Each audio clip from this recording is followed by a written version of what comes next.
we officially know what the cap space will be. So thought I'd come on here, make a quick video, give you my updated numbers, and see where the Miami Dolphins are going to be sitting at when it comes to the cap.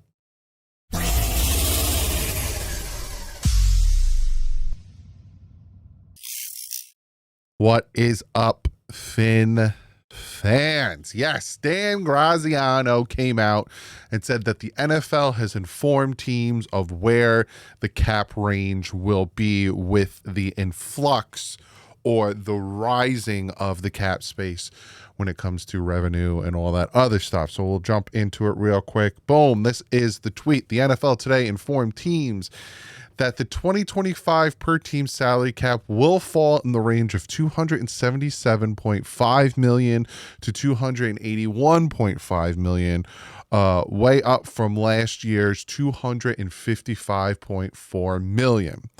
Cap will have increased by more than $53 million over the last 2 years. So the cap is either going up from 27.5 to 281.5 million. So that range from what it was last year, which was $255.4 million. So in my last video talking about the cap, some people were confused because they thought that the number I was going off of, where we were sitting at in the cap space, was off, because I was going off of, here, I'll make this full screen for you guys. I was going off of this, which is over the cap.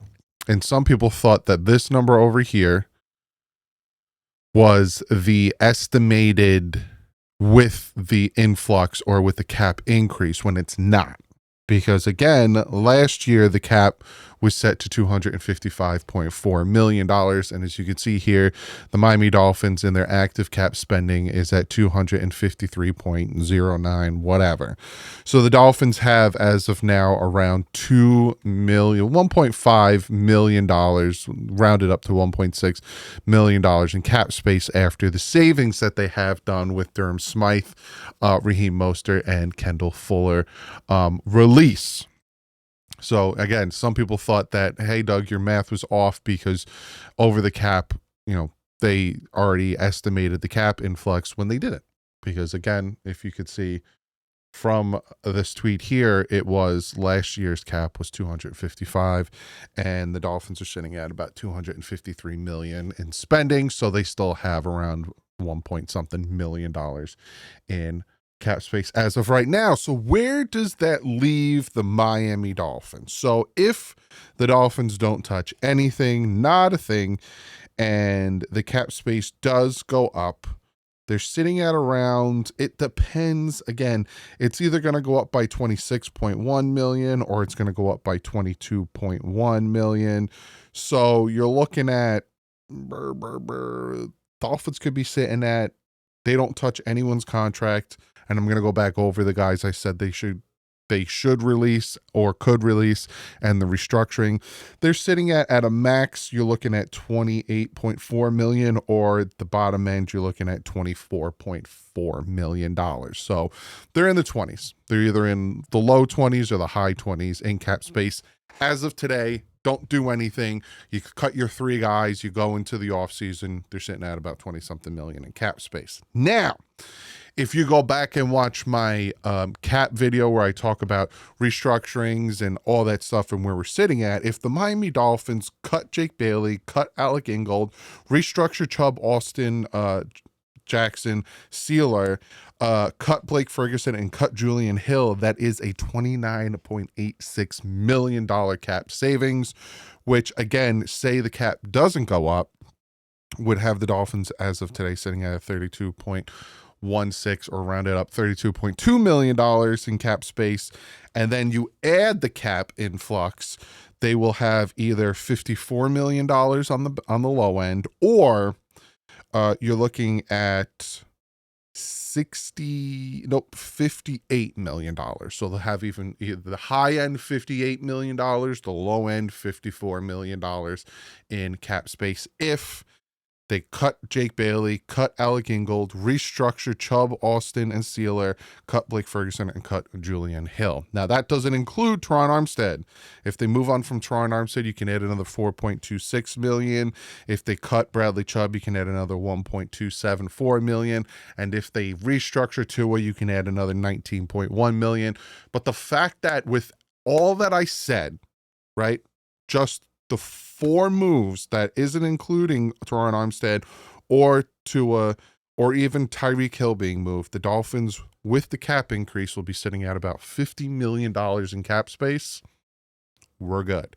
We are 100% good when it comes to the cap and being able to look at other things. And then obviously there's the June 1st stuff where if the Dolphins do trade Tyreek Hill, that is a post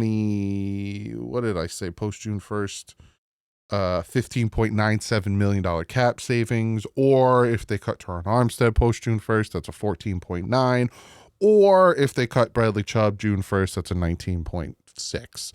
Now, I think there's a limit of how many June 1st designations or cuts they can do. I don't know if a trade is in that lump. I will look into more of that. But the Dolphins are fine when it comes to cap space. And I said this in the last video, and I'll reiterate in this one, they are fine. Absolutely fine when it comes to cap space. The cap is increasing, like I said, by either 22 on the low end, 26 on the high end. The estimate was between, again, 15 to 30 again, and it kind of was in that realm. Whereas the year before, it was in between, like, I think 10 to 20, and it went up to 30. I'm surprised it didn't go up more than it did last year. Because, again, 53 million over the last 2 years. So, again, you're looking at 30 million last year, and this year is roughly around 20 million, gives you the 53 over the next 2 years.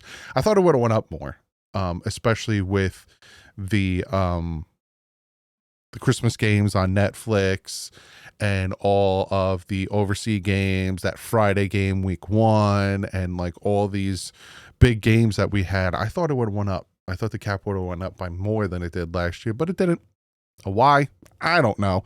I don't know these things. I could just do math and tell you the range of where we're at and cap savings and yada, yada, blah, blah, blah.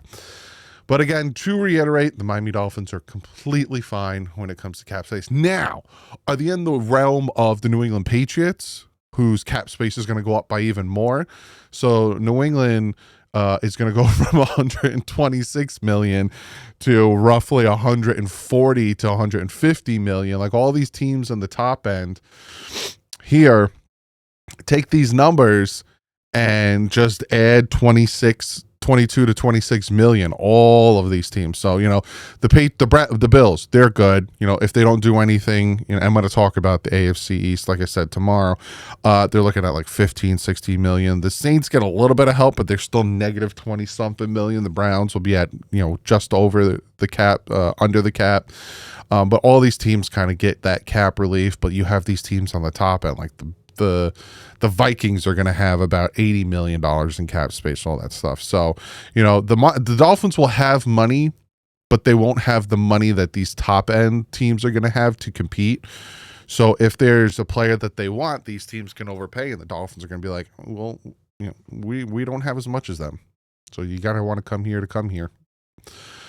But next video, I think Friday, is going to be who the Dolphins should re-sign. I think tomorrow I'm going to talk about the AFC East, the state of the division, kind of look at each team, where they're sitting going into free agency, things they have to do. I even reached out to a bunch of content creators for each team to help me get an inside track on what their team is going to do and the thought process for their team. So tomorrow's video is going to be very fun, but I wanted to come on here, give you guys the cap update, give you guys the cap numbers.